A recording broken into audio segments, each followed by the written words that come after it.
नमस्ते, कैसे हैं आप सब। एक बार फिर से आपका स्वागत है। उम्मीद करता हूं कि आप सब अच्छे होंगे। तो आपका बीएसटीसी 2026 का एग्जाम हो चुका है। तो एग्जाम होने के बाद में सबसे पहले मन में यही चलता है कि अब आगे क्या होगा, कितने नंबर आएंगे, हमें कॉलेज मिलेगा नहीं मिलेगा, ये सब चीजें दिमाग में चलती है। तो मैं आपको सबसे पहले ये कहना चाहता हूं कि आप जो है अपने दिमाग को शांत करिए, रिलैक्स हो जाइए और टेंशन बिल्कुल मत लीजिए।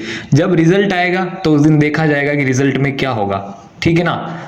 ठीक है, तो अब जो है बहुत से लोगों के ये सवाल थे कि हमने एग्जाम दे दिया है, ठीक है, आज 20 मई 2025 को हमने जो है एग्जाम दे दिया है। अब आगे क्या होगा, आगे क्या क्या चीजें होंगी, तो एक छोटा सा आपको मैं रोड मैप बता देता हूँ, छोटा सा आपको बता देता हूँ कि आगे क्या क्या चीजें होगी। तो देखो, सबसे पहले क्या है, रिजल्ट आएगा। रिजल्ट आने के बाद में क्या है, आपको परसेंटाइल दिए जाएंगे। पहले नंबर दिए जाते थे, लेकिन लास्ट बार से 2025 से क्या है, परसेंटाइल दिए जा रहे हैं कि इतने परसेंटाइल आए, इतने परसेंटाइल आए और इतने नंबर आए। तो जब वो आपको परसेंटाइल दिए जाएंगे, जब रिजल्ट आएगा तो उसके हिसाब से आपको क्या है, काउंसलिंग करवानी होगी। उसके हिसाब से आपको क्या है, काउंसलिंग करवानी होगी। काउंसलिंग में क्या होता है, ठीक है, तो देखो रिजल्ट में क्या है, नंबर भी आएंगे, परसेंटाइल भी आएगा। परसेंटाइल आएगा नॉर्मलाइजेशन होने के बाद में और नंबर भी देखने को मिलेंगे। तो काउंसलिंग होती है। काउंसलिंग में क्या होता है, आपको कॉलेज चूज करने होते हैं। क्या है, आपको कॉलेज चूज करने होते हैं कि ये कॉलेज मेरे को चाहिए, ये कॉलेज मेरे को चाहिए, ये कॉलेज मेरे को चाहिए। 10-15 कॉलेज आप चूज कर लो और आपके नंबर के हिसाब से आपको कॉलेज मिल जाता है। अगर आपके ज्यादा नंबर है तो आपको कॉलेज मिल जाएगा, कम नंबर है तो सेकंड थर्ड वाला कॉलेज मिल जाएगा, और भी कम नंबर है तो लास्ट में एक ऑप्शन होता है ऑल राजस्थान। क्या ऑप्शन होता है, ऑल राजस्थान, कि मुझे तो राजस्थान में कहीं भी कॉलेज दे दो, तो वहां से कॉलेज मिल जाता है।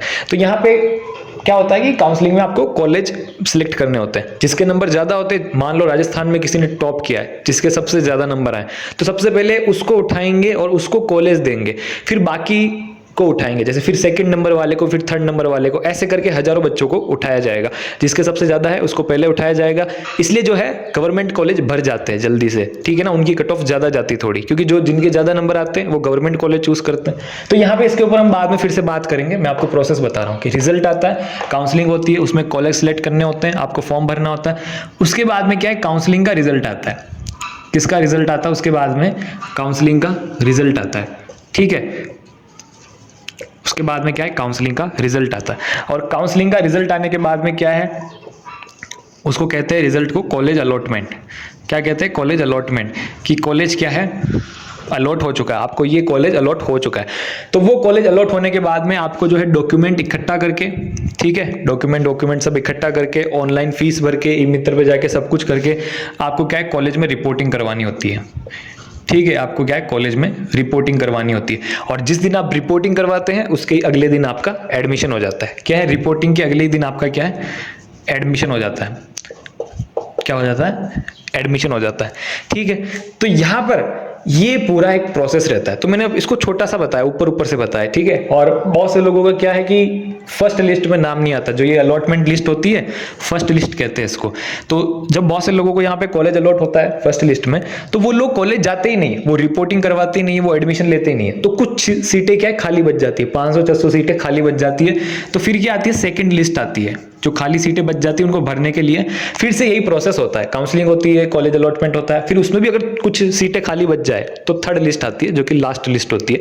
फिर जो है उसमें ये प्रोसेस रिपीट होता है। तो ऐसा पूरा सिस्टम होता है, ठीक है। तो यहां पर मैं आपको ये चीज बताना चाहता था, क्योंकि बहुत सी बार क्या होता है, बहुत से लोगों ने ऐसा किया है कि उन्होंने बीएसटीसी 2026 में जो फॉर्म भरा ना, वो फॉर्म गलत भर दिया, उन्होंने जेंडर गलत चूज कर दिया, एड्रेस गलत भर दिया, अपनी कैटेगरी गलत भर दी।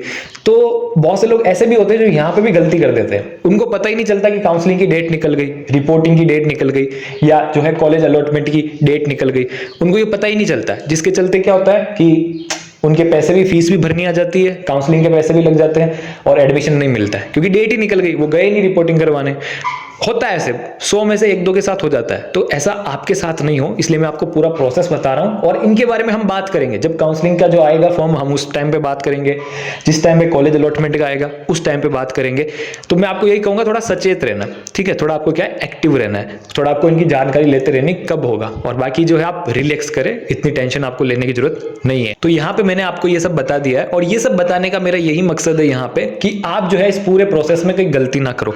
क्योंकि कुछ लोग ऐसे होते हैं, कुछ लोग गलती से या किसी भी वजह से वो प्रोसेस को भूल जाते हैं, वो काउंसलिंग करवा देते हैं, उनको कॉलेज अलॉटमेंट हो जाता है, वो फीस भर देते हैं, लेकिन वो रिपोर्टिंग की डेट ही भूल जाते हैं।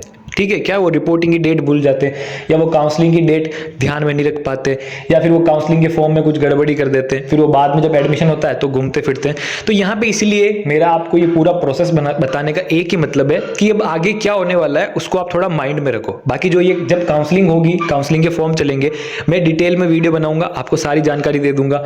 ठीक है, जब कॉलेज का रिजल्ट हो, जब आपको कॉलेज में अलॉटमेंट होगा, ठीक है ना, उसकी लिस्ट आएगी अलॉटमेंट की, उस समय भी पूरी वीडियो बनाऊंगा कि क्या क्या डॉक्यूमेंट चाहिए, क्या क्या डॉक्यूमेंट लेके आपको रिपोर्टिंग करवानी है, एडमिशन करवाना है, एडमिशन के बाद में क्या करना है, सारी जानकारी मैं उस टाइम आपको दूंगा जब ये सब चीजें होंगी। लेकिन फिर भी एक प्रोसेस आपके माइंड में होना चाहिए, आपको क्या है पता होना चाहिए। तो एक तो ये था पूरा मकसद मेरा इस वीडियो बनाने का, और दूसरा ये था कि आज आप एग्जाम देके आए हो तो मैं ये चाहता हूं कि आप कमेंट करो, आप आज कमेंट करो या कल कमेंट करो या परसों कमेंट करो, आप ये कमेंट करो कि आप किस शिफ्ट में थे, कि आप फर्स्ट शिफ्ट में आपका पेपर था या आपका सेकंड शिफ्ट में पेपर था। ठीक है, और आपको पेपर कैसा लगा, कि पेपर हार्ड था, ठीक है, या पेपर इजी था, या पेपर मीडियम था, ये भी आप कमेंट करना। और एक चीज ये भी कमेंट करना, अगर आपने चेक कर लिया हो तो कमेंट कर देना, नहीं चेक किया हो तो कल, जब अगर आप चेक करो तो कल कमेंट कर देना, और अगर आप कल भी चेक ना करो तो भी ठीक है, ठीक है। लेकिन अगर आपने चेक किया हो या चेक करने वाले हो तो आप कमेंट कर देना कि आपके कितने नंबर आ रहे हैं, आप एक अंदाजे से आपके कितने नंबर आ रहे हैं, क्या एक अंदाजे से आपके क्या कितने नंबर आ रहे हैं, और आपकी कैटेगरी क्या है, ठीक है, आपकी कैटेगरी क्या है, ठीक है, ओबीसी में हो या जनरल में हो या एससी में हो या एसटी में हो, ठीक है, कैटेगरी क्या है ये भी आप जो है कमेंट करना। और बस आज मैं आपको यही बताना चाहता था, थोड़ा सा आपको बताना चाहता था कि आगे क्या होता है, जिससे आपके माइंड में थोड़ी सी इमेज रहे, थोड़ा सा प्रोसेस रहे। और आज के लिए बस इतना ही, मिलते हैं नेक्स्ट वीडियो में। और एक मेरा मकसद ये भी था कि आप ये भी बताओ मेरे को कि फर्स्ट शिफ्ट में आपका पेपर था या सेकंड शिफ्ट में पेपर था, आपको क्या लगा कि पेपर आपका हार्ड था या ईजी था या मीडियम था, ठीक है, आपको कहाँ तकलीफ हुई, रीजनिंग में तकलीफ हुई या जीके में तकलीफ हुई, ये भी आप बताना। और आपको अगर लगता है कि मेरे इतने नंबर आ रहे हैं, या आप आज चेक करोगे या आप कल या परसों जब भी चेक करो, या नहीं भी करो तो आपके ऊपर है, लेकिन अगर आप चेक करो तो आप अपने नंबर बताना, कमेंट कर देना, ठीक है, और अपनी कैटेगरी भी कमेंट कर देना, OBC, general, SC, ST, EWS, MBC, किस आप कैटेगरी में हो। और बस आज के लिए इतना ही, मिलते हैं नेक्स्ट वीडियो में। अगर आपका और कोई डाउट हो तो कमेंट बॉक्स में जरूर पूछ लेना।